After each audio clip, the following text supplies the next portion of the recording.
But I want to Okay. show you two things before we go on. First of all, this is the movie for next week. It's called A Ghost Story. Yes. Yeah. Okay, if you haven't seen it, it's a marvelous story. This is Casey Affleck. You might recognize him because he looks don't- exactly like he always does. Yeah, like a ghost. It's a marvelous, interesting tale. So watch that. If you need to, this is in the office and you can borrow it. Second of all, I brought this in a couple weeks ago and forgot to show it to you. If anybody wants to borrow this book from the movie we talked about 2 weeks ago, this is the book Blindness.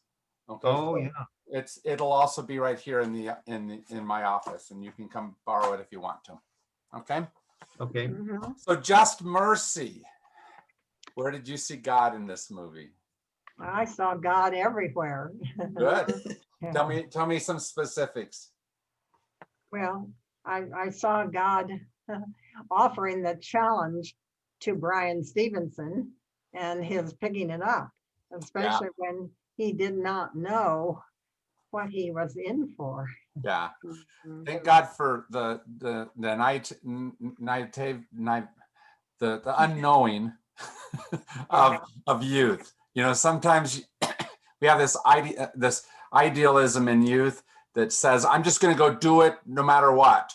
And we don't know the challenges that are there. And I'm so glad he was doing that kind of work. Oh, yeah. Mhm. Yeah, it was very inspiring. It was really inspiring. Yeah. It was. Another one that was, though, in a way hard to watch because I couldn't believe it took place in the 80s. Yeah. Like, We want to think our system is better. yes. And I was like, that seems like something that would have maybe happened in the 60s, but in the 80s. Yeah. Like, was, Yeah. Um, But amazing. the hard part, Mary, is that it's actually increased from the 60s to the 80s because we have taken imprisonment and turned it into the new slavery. And so we benefit a lot from, if you saw that right the beginning scene where he's driving into the prison, you saw the work crews there. Those kind of work crews, which are using prison labor, very cheap prison labor, are one way that we're perpetuating slavery in America. Yeah. Mhm. Mhm. Now, the prisoners are maintaining the prisons in addition to the prison system creating contracts with companies for the prisoners to do production work and paid 50 cents an hour. So for those companies that contract with the prison system, it's very beneficial to them in terms Yeah. of, Much cheaper labor than what they'll get any other way. yeah, Mhm. Yeah. yeah. Yeah. And so all of that perpetuates the let's find somebody guilty just to find somebody guilty. Mhm. All right. And but it's in this case, it's a matter of life or death. We send somebody onto death row, they don't come back usually. Oh, Yeah. yeah, rare. Right. But one of the most striking pieces of the whole show was right at the end as they're getting into the credits, and it said that for every 9 people executed, 1 person in America has been set free. That's a 10% fail rate. Oh, Yeah. yes. Yeah. Mhm. 10% fail rate. Mm. I mean, we wouldn't accept that in very many industries in America, and yet here we're accepting it in one of the most crucial life or death type of moments. Mm, mm, mm. Mhm. Yeah. Yeah, that was very painful to hear that. Oh my.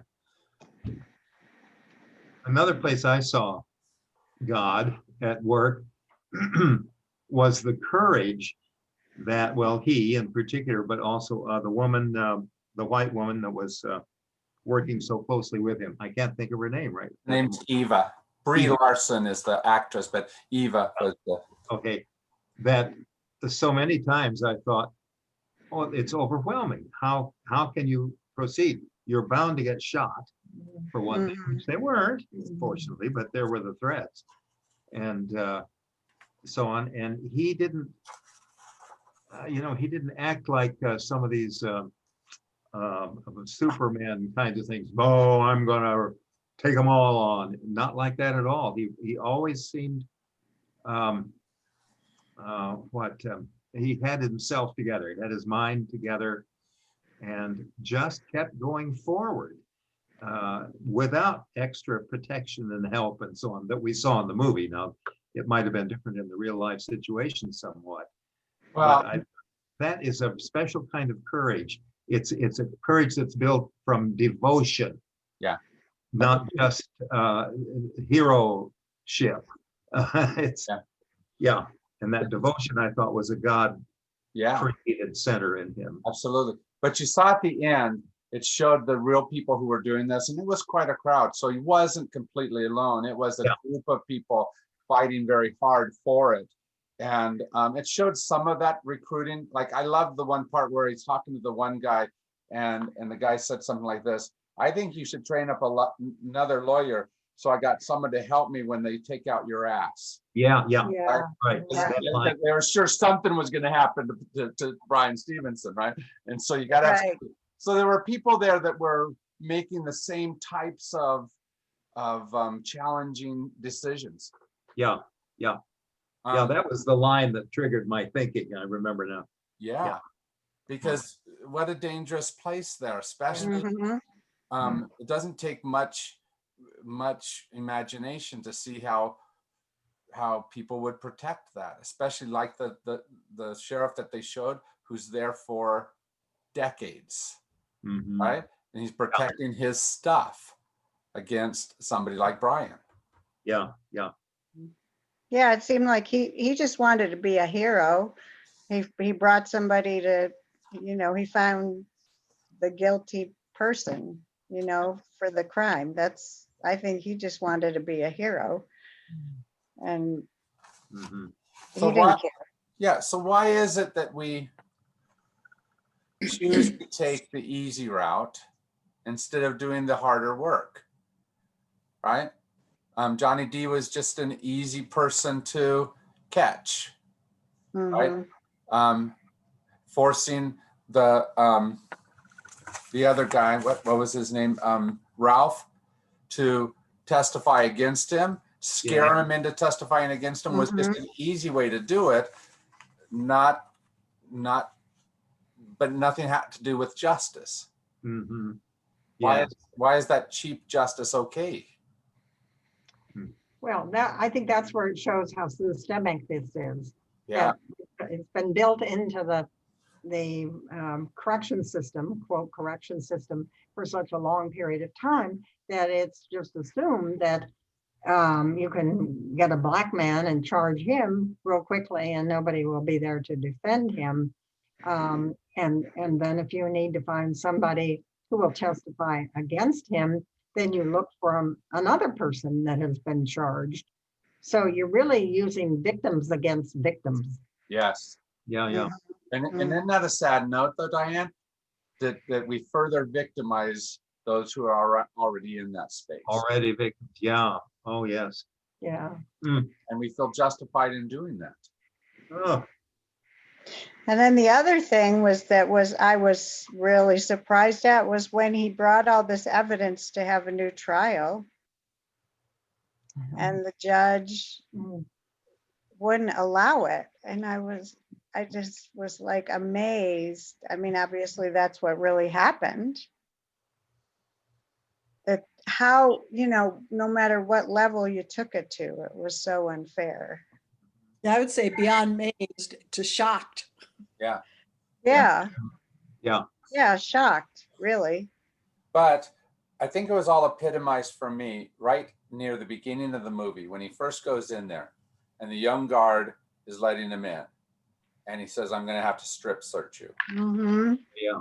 Yeah. And essentially, and it doesn't ever say it this way, but he says, but it's because I can. Yes, exactly. Right. And I think that very often that's what it is. It's I can do this, so I'm going to. Yeah. Mhm. Mhm. Which is a very non-human space to be in. It's looking at the other person as less than deserving of full humanity in that moment. Mm-hmm. And I can't imagine that a system like that doesn't easily do that to anybody that's in there, lawyer, guard, prisoner, everyone. A system like that, by the very definition of it, dissolves the humanity of the people in it. Yeah.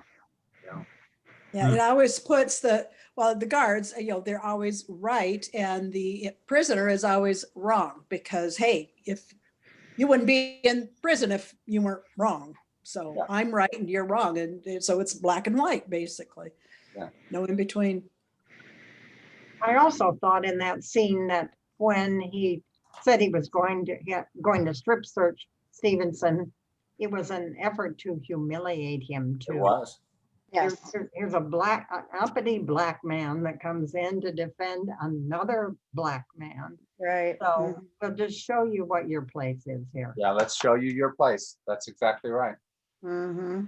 Yeah, and I can tell you to strip down and expose yourself, and you have to obey that. Yeah. That is so humiliating. Yeah. Hmm. We're reading right now, and with Diane's further along in it than I am, Isabel Wilkerson's amazing book, Caste. You're familiar with that? Now it's a new book. And it's about the caste and class as being so basic to so many societies, as in India and Nazi Germany and so on, and us. And us. Yeah, No, we don't admit it, right. right? We and our caste system is obviously not as uniform or as well defined, but it is pretty strong. Yeah, and it was coming out in things like that trial, and the judge, as you just mentioned, too, the judge obeyed the caste and class mores of society, the unwritten mores that control society. Yeah, absolutely. Yeah. He was speaking from that. No courage, no God there, or at least he doesn't know God. No. No. Yeah. No, but here's what I would venture to say, though, is he would probably justify it, as we often do, on something biblical.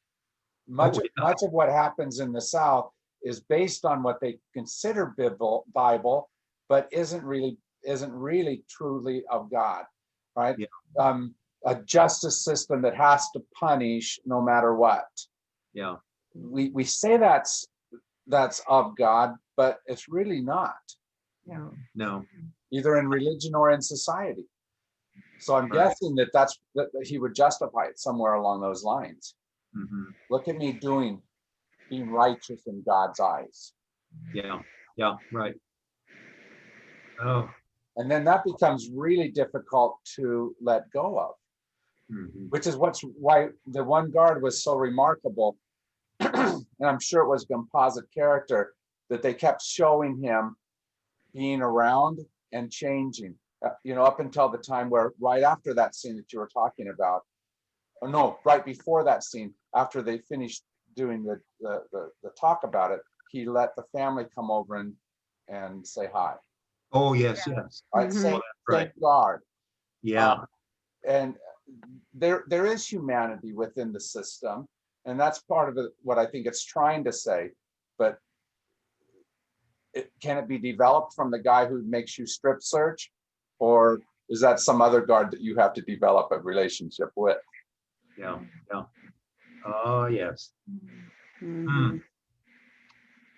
Yeah. How do you work with judges who have decided that certain ideals have to be kept, have to be maintained, rather than truly listening to the situation? Especially if they've been appointed in such a way that they Yeah. feel beholden to someone. Mhm. Yeah. Including, again, mores of the contemporary society, Mhm. not going outside or challenging those. Yeah. Yeah, in our Tuesday class, we have a man who comes there who is a longtime prosecutor, right, in Minnesota. Oh, And Randy. Yeah, Randy. And so I kind of asked him, Randy, what is it like there? He said, luckily, I'm not the, the guy who has to be elected by the people, because that Mhm. person has to be much more beholden to the people. I get to be a little bit different than that. But that sense of having to do what they want instead of doing what you feel is the righteous thing, the right thing to do, is a tough road. Yeah, yeah. Yeah, indeed. Wow.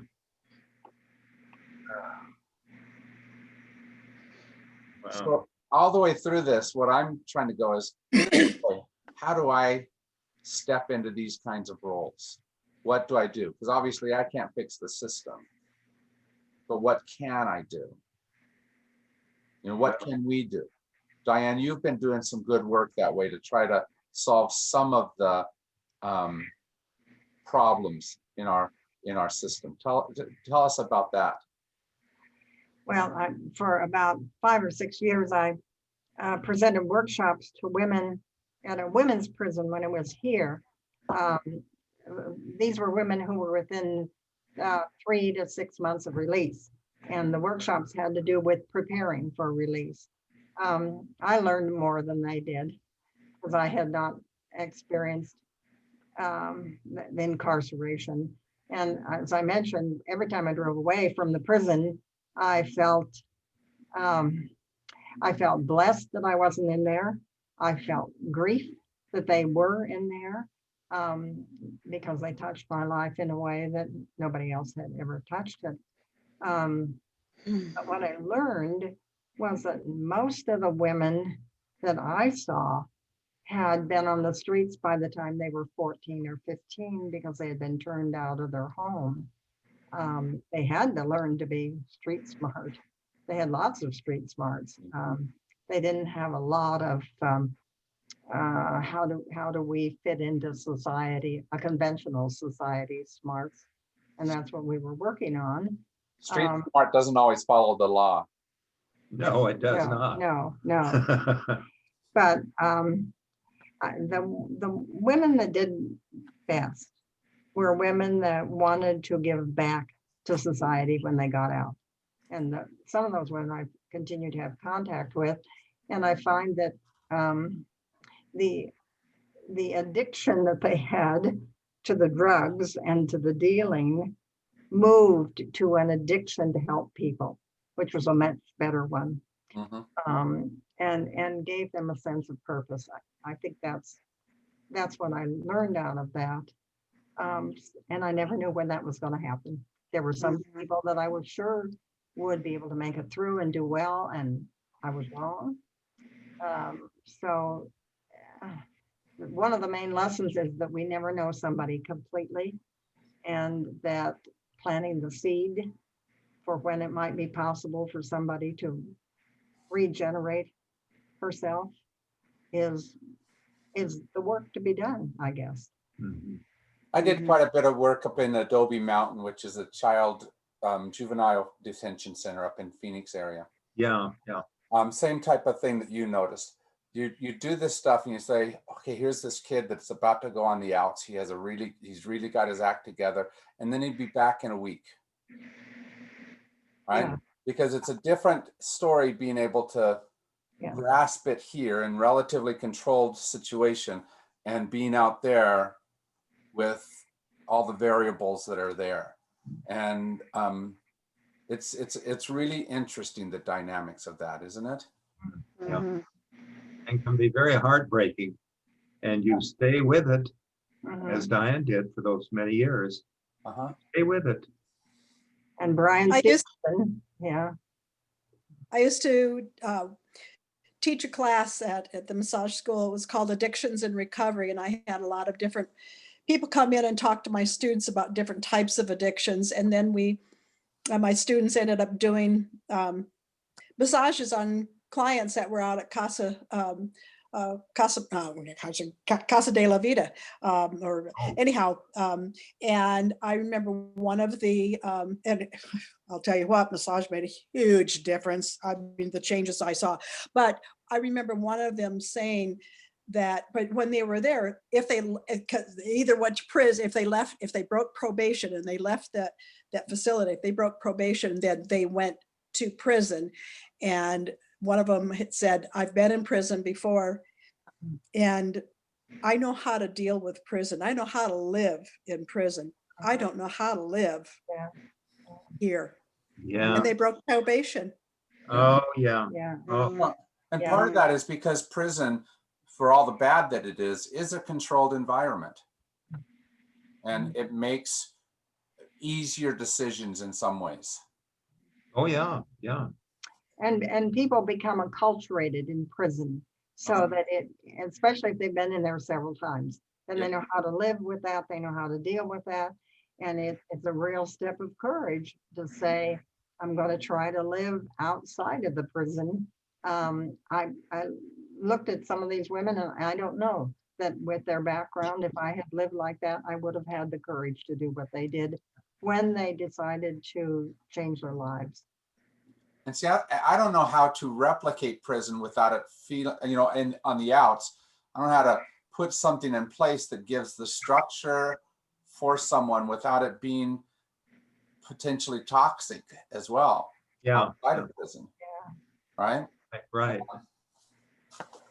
Well, that's Well, why I've got a smiling story because, well, I was married into a family of alcoholism.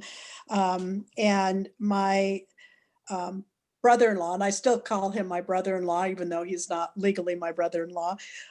He was put in prison for 5 years in Safford for excessive DUIs, and he was out from a couple years, and he got arrested more times for DUIs, and he served 3 times, 3 years in Florence. And of course, it was, for the alcohol, it was a different section. Even when he got out from prison after doing a total of 8 years, he was still drinking. But when his significant other ended up pregnant and that baby in his arms, that's when he started changing. And I'm just as proud as I'll get out for him, because just a couple months ago, he got his associate's degree in addictions counseling. Oh, Mhm. yes. I'm just proud of him so much. And I tell him all the time how proud, and his family member, they're still alcoholics, but he's not. Yeah. Oh, yes. Oh, yeah. I think what you're pointing out, Garnet, is that the essential element has to do with relationship. One of the things that Diane made me do, I'm teasing you, Diane, because it really was, is they had a program where they were bringing folks that had just been released and they had to do community service. And so they had them and us come together and fill bags down at the food bank. Right? Mhm. And just programs where we sit and connect as human beings. Right? Mhm. Because if the good community, doesn't step in and embrace folks, who's going to embrace them? Or I shouldn't say embrace so much as use them, is whatever got them into that space the first time. Mhm. Yeah. And so relationship, I think, is at least part of the key. Brian definitely chose that. With every single person, he wasn't just there being a lawyer. Even from the very first time when he was an intern, he was there and he related to the kid in front of him. Mhm. Right? And I think that's at least part of the key is to bring people into relationship with each other. Mhm. I Because- thought he also showed that, Jim, when he listened to the story of the man who had lied against Johnny D. And that was so moving because that man began to tell a little bit of his background. Yeah. Brian was right there with him, listening, Mhm. not excusing what he did, but beginning to understand what his life had been like and how he then could move to doing what he did to protect himself. Mhm. And that's important, because one of the things that really struck me about this movie was the relationship between the 3 men living side by side on death row. Yeah. Right? Yeah. Yeah. true relationships, true humans being in that space together. And it's really easy for us to write off all prisoners as not human, right? As not worthy of us looking and seeing that humanity in them, or just to not even think about it and ignore that. And yet in there, they get to choose relationship with each other. And so a lawyer, the touch from the outside who comes in and chooses that same thing, let me see the real person that's here, not just the whatever you've learned how to show to be able to hide yourself. Yeah, Good thing. yeah. Hmm. Yeah, and the family. I mean, there were so many good people in that movie. Yeah. Good There were a people. lot of good people There in that were- movie. Yes, that's true. You know, the whole family, you know, Johnny D's whole family, Yeah. you know, was so supportive to him. Mhm. I just felt like there were a lot of really good people living, you know, being guided, you know, by a good heart, by God or by whatever, you know. But it seemed like the people in power were the ones that weren't. Yeah. So let me tell you a story about myself. You know, when I was teaching elementary school, I think I had first, second, third graders at this time when this happened. It was, I think, my second year in Glendale. We were in rooms that had little water fountains in them, which was really nice because they didn't have to go outside. They could stay contained in the room and whatnot. And kids would come up all the time and say, Mr. Wolfbank, can I get a drink of water? And a kid came up to me and asked that. And I realized I was about to say no because I could. Not because I had any really good reason, not because it would disrupt the class or anything. It's because I had the power. Yeah. And I realized, what am I doing? Why is that an important thing to do? Because power, even whatever kind of power, easily makes it so that we take an authority that we shouldn't take. Yeah. Right? It wasn't like he was standing up in the middle of me giving a lesson. Right? It was in a break when they were transitioning, and it was an appropriate time to take a drink. So why do we do that? And if I'd like to think I'm not predisposed to be that type of person. So what happens when you have someone who's predisposed to think that I have to punish this person over here? What does that make out of our system? And how easy are those type of people to be the ones that get hired in a prison system? Yeah. Mhm. Because maybe that's where we try to work. What are the hiring practices for those guards in these different facilities that we have? And how do we get more Andy Griffiths, right? The relational type of law enforcement people. Yeah. Mhm. My stepdad was a prison guard in Florence, and that's where one of the terms my brother-in-law spent was in Florence. But my stepdad was a good person. He ended up leaving that job and getting a much better job. But I never saw any bullying. I mean, his personality was, I mean, he probably was a good guard, but he followed the rules, but he didn't become the ruler. Mm-hmm. Mhm. So there are good guards out there, and there's icky guards. There are good guards. When I did the stuff that I did up at Adobe Mountain, it doesn't take long to figure out which guards are the ones that are the more human, Mhm. right? The tough part about here in America, though, is our relationship to one particular thing, and that's punishment. There's a sense that people have to be punished. And I'm not saying that punishment is necessarily wrong, but here's what I've learned. Where, punishment doesn't, anyway. He heard you. There were some good wardens I worked with, yeah, who were very much interested in programs for people in prison and would support our coming in, would support people coming in to do addiction counseling and that kind of thing. And then I saw some case managers that were really very helpful. I don't know quite how you get those people in contrast to the people who want to do the bullying. Yeah. But I have a feeling that it comes from the top down, that most of the wardens I worked with, the two that I worked with, really wanted things to work well and for people not to come back into the prison. So I think that's one of the places. The other thing, that there's a very strong movement called abolition, and that is to abolish the prison and the police system that we have, and to start working the other way around for prevention. I'm not real sure how that can work, but I think that having that as an attitude might mean that rather than thinking of it negatively to get rid of things, how do we front load the front load so that we prevent some of these things? yeah.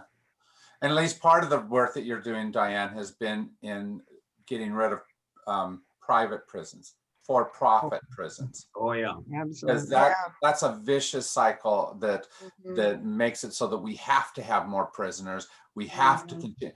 And prison is something like soldiering. You should be trying to work yourself out of a job. And that's hard to do, right? You should be trying to empty your prison. You should be trying to stop, having battles. But that means that you don't have employment. It works against our own self-interest, Mhm. Yeah. right? In Beeville, Texas, where I was in high school, there was a Naval Air Station there called Chase Field. And it was important to the community. Beeville's not that big of a city, maybe 13,000. And so that brought in quite a bit of economy. When it closed, the property got sold to a private prison. So guess what Beeville, Texas is now dependent on employment wise. Right, right. Not just the people who go there, but also the dollars that come in because there are people who go there. Yeah. Right. The economy depends now on a private prison. So how do we close it in that town without hurting the town? Yeah, yeah. And that's a story that's repeated all over the United States. Yeah, Eloy right now. Mhm. Eloy is, Yeah. that's what it depends on, is a private prison Yeah. population. Yeah. And Florence very much so too. Florence is absolutely that way, but the Florence is not just private prison. Right. There's a whole bunch of those where there's a bunch of people employed, and communities are dependent on. Yeah. How do we? Yeah, my stepdad worked at the prison in Florence. There were no private prisons anywhere that definitely in Florence, but the Eloy prison hadn't even been conceived. And actually that was just down the road from where where the Eloy prison is now, is just down the road from where I used to live. Yeah. And Wow. Well, after you went through there, they probably decided they needed something to keep control. oh yeah, keep me. Probably. I'm speculating. And there's a lot of control stuff amongst the prisoners, because I remember visiting at the prison there in Florence, visiting my brother-in-law, and I see in the, where they go in and you can buy them a soda or cruddy snacks. And I see these two guys playing dominoes, and I said, oh my gosh, Brian, Brian, you can play dominoes. You can probably find somebody here that plays 42, which Jim knows is a domino game. But he says, I can't do it. And I said, why? He said, because here in prison, that is a black game. I can't play dominoes. It's a They're black, it's very racially divided. My stepson has been in prison and really? he talks about. They divide by races, and you kind of have to stick with your kind to be protected. Yeah, because the prison doesn't just work on the guards. It works on the people that are interned. And there's a whole bunch of negative that it does. Yeah, there is. Can somebody emerge out of that system and be a better person is a really hard yes, right? Because there's a whole lot of ways that they cannot be better when they leave. Oh, yeah, yeah, yeah. Mhm. It's almost built to assure that that's the outcome. But John, at least part of what we should be doing is trying to ensure the opposite of that. Exactly, yes. And how do we set up things? How do we expect things out of our penal system that makes it so that that's not the norm? Well, I think one of the things that we need to do is have a strong support system for people when they come out of prison. Yeah, Feel the people in the community yeah. to do that. And there are ways, not when COVID, if it's ever over, there are ways that have been done before that can do that again. Yeah. So that not only do people feel like they have some connection in the community with people who've not been in prison, but that there's a positive relationship here. One of the things we did with a small group with churches, you remember this, Jim, going to the food bank Yes. and picking up people from Old Pueblo Community Services, which was a transition house, that they could then come and donate time and work at that community food bank, filling the bags and stuff, and work alongside people from different churches. So it was the great equalizer.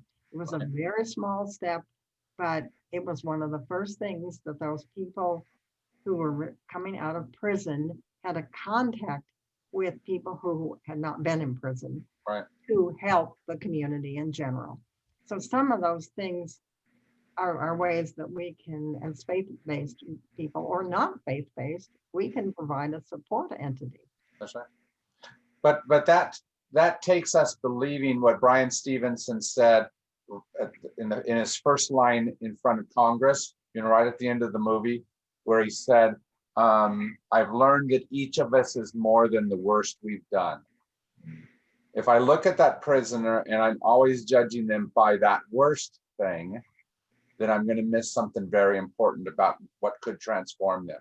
Yeah. And that's what Brian did really well in the movie, right? Is he heard the better parts of them, not just the ugly parts of who they were. Yeah. Right? Mhm.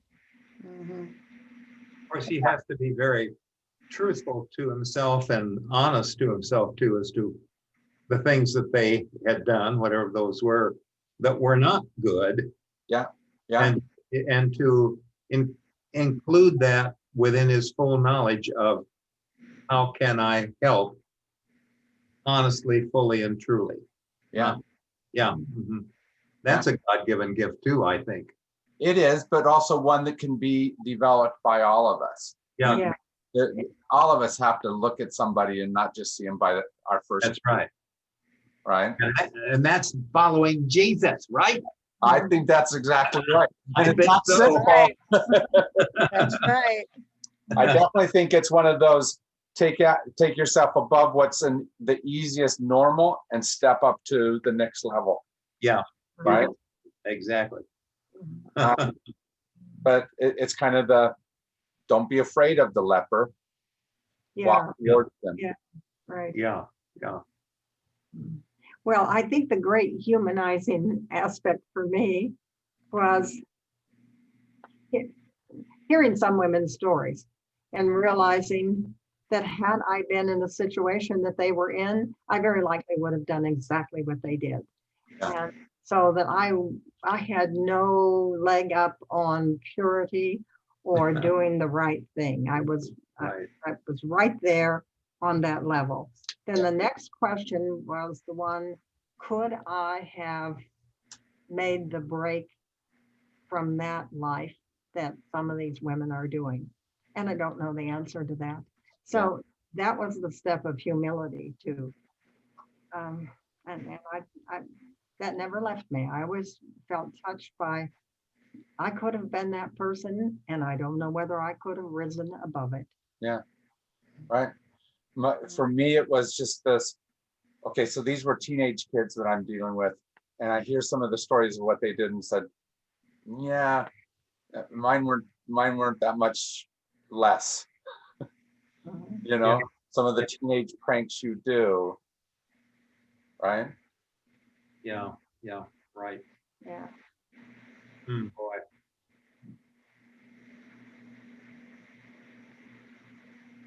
Another proud moment I got was, it was X number of years, 4 years ago, maybe.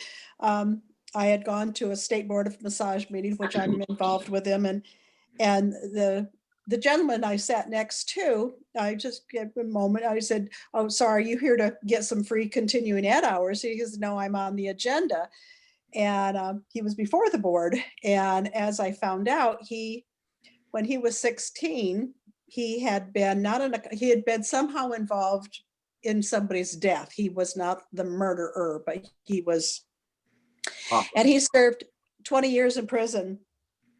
Yeah, And when he got out of prison in Florence, he realized that the connection he wanted with people was with massage. And because he had been in prison, the board had to talk to him. And he said, I was in prison for 27 years. He said, I don't have a single tattoo. That never happens.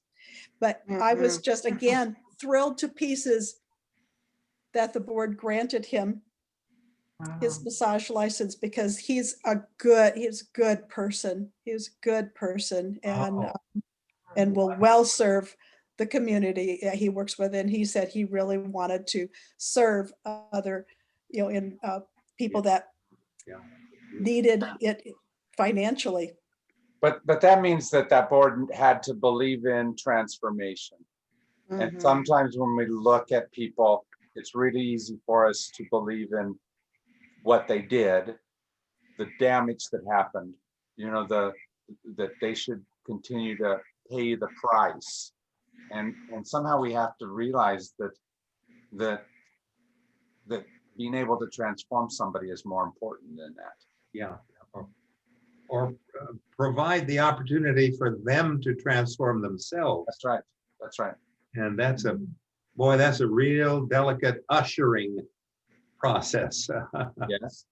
Yeah. Especially if we get any of the politics that sometimes play into all this, all different kinds of politics. If I can keep those people off the voter rolls, then let me keep punishing them. If I can, you know what I'm saying? All those things where it's about my benefit rather than about their transformation. Yeah, yeah. Mhm. Yeah, I don't know if my brother-in-law, since he served time in prison, if he can vote. I mean, he's up in Washington State now. I don't know if he can, if he can vote. Yeah, I mean, we've really hardened a lot of our parole and probation types of laws in order to prolong them, elongate them. And that to me is a real tragedy. Yeah. When is enough punishment enough punishment? Yeah. I often wondered at what point does somebody become an ex-offender? Yeah. Because it seems like that drags around with most people the rest of their lives. Yeah. Yeah. And the hard part is that in some people's mind, it probably never happens, right? If somebody killed someone in my family, it's going to be really hard for me to not have that person always as the offender in my heart, right? No matter how much I try to forgive him, it's gonna stay in my. But the more distant we become, the more we should be able to open our hearts to letting that person be something more than just that. Mhm. Just a couple days ago, we were again marveling, as we have many times over the years, at the family of the shepherd, of Matthew Shepherd. Mm. How did they do that Yeah. from their hearts? Oh my, Yeah, it's inspiring and amazing. They said, no, we do not want vengeance to continue. right. Mhm. And their boy was crucified. I Oh, know. Crucified, right? But that has to be a very intentional choice, yeah, right? It's not going to go along well with your emotions. It's not going to go well along with your reason in a lot of ways. You've got to decide and choose that course and allow that course to show you that it's the right one, yeah, rather than it feeling right as you do it. yes, yes. Mm. A lot of challenges in this life. Doggone it.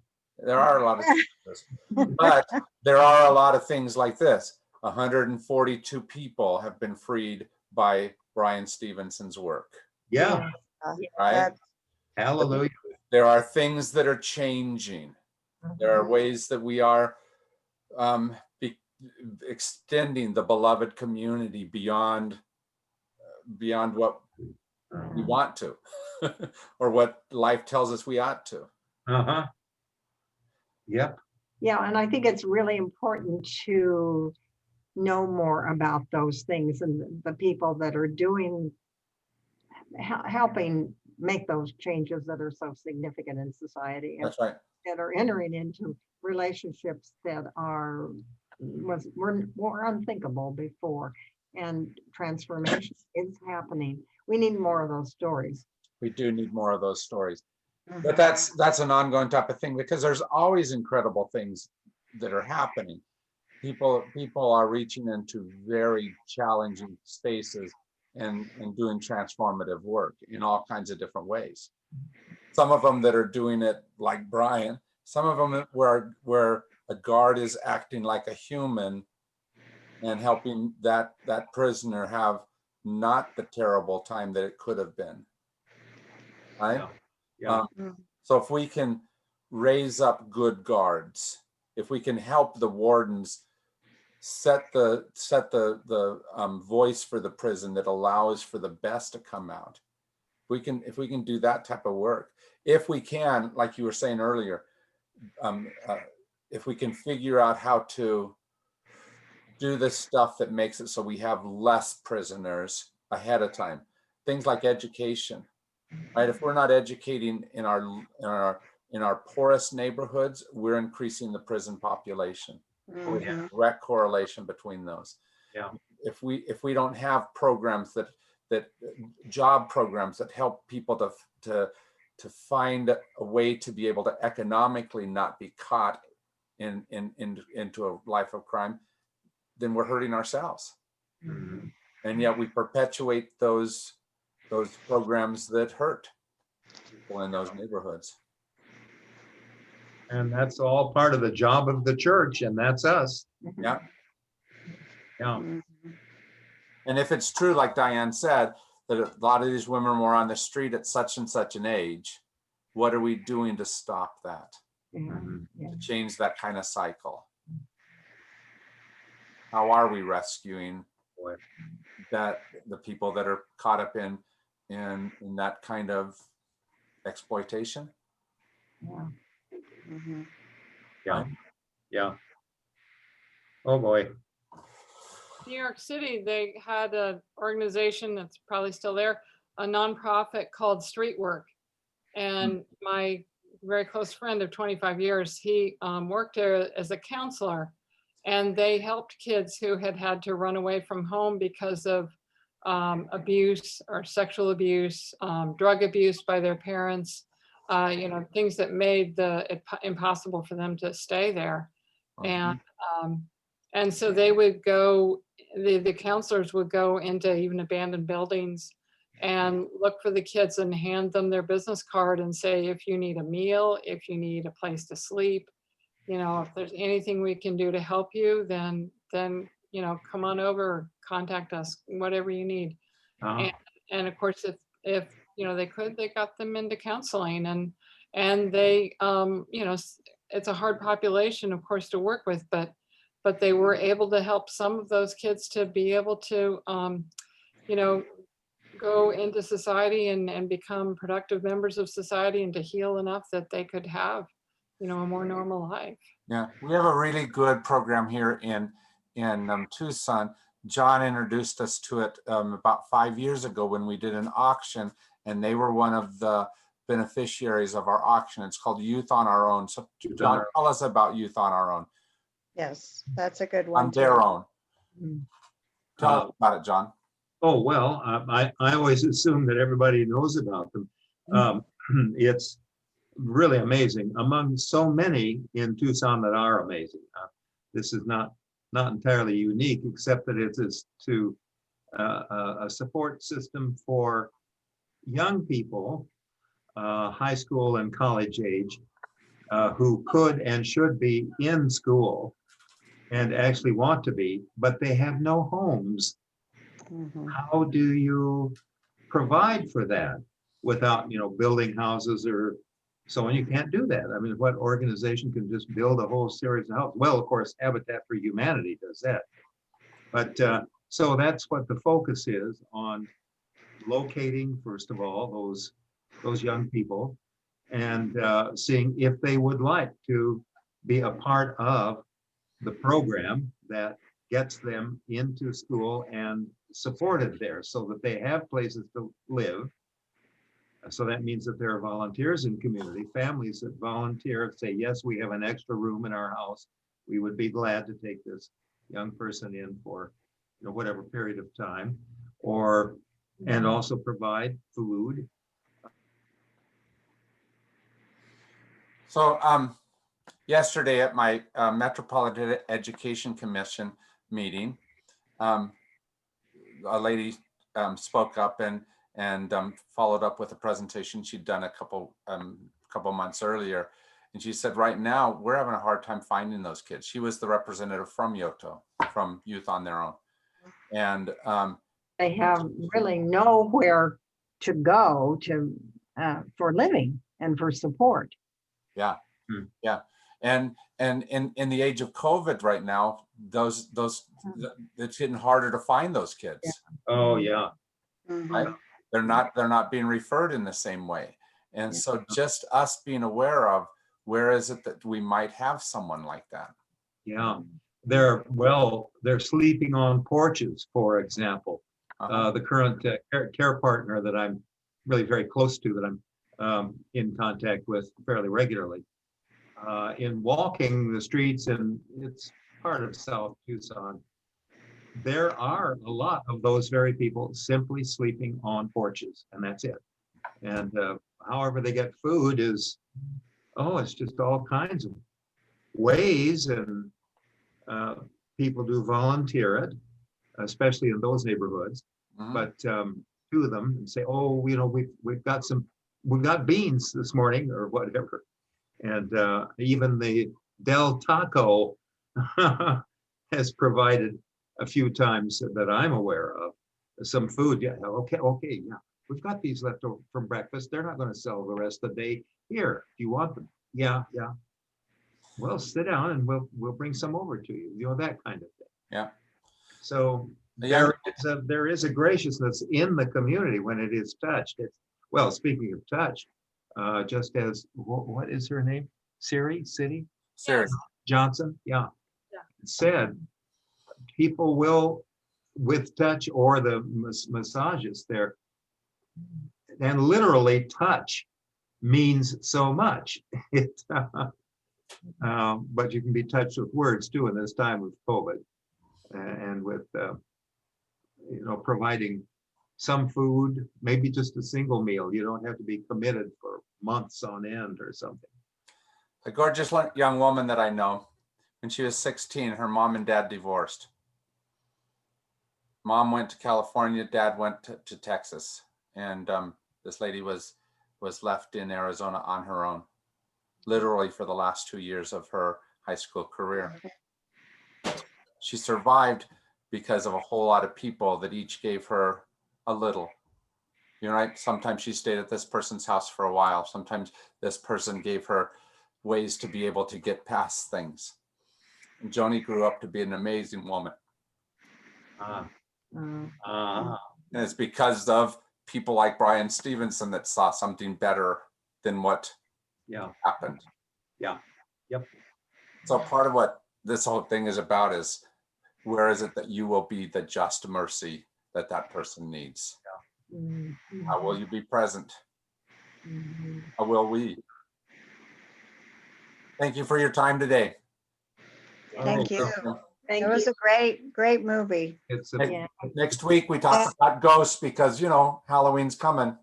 oh, it's more than a Halloween story. It's own on it. the Halloween story for sure. Yeah, it's fascinating.